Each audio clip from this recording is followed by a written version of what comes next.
It really is true that when you open a bottle, not only do you get a great aroma, you get a little bit of the heart of people, the heart, the sweat, the tears, everything that's gone into growing that oil. It's all about building these relationships, about having these bonds of trust where we can all have this dream and go after our passion together of bringing to the world the highest quality essential oils that the world can offer. One of the things that we've worked very hard on is to bring a sustainable model of sourcing enough essential oils in a sustainable way also that is not having any kind of a negative environmental impact.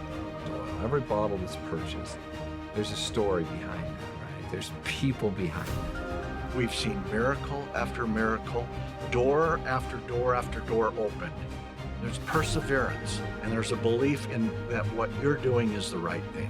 I can't think of another company that's done anything quite like what has happened at dōTERRA, or to this degree anyway.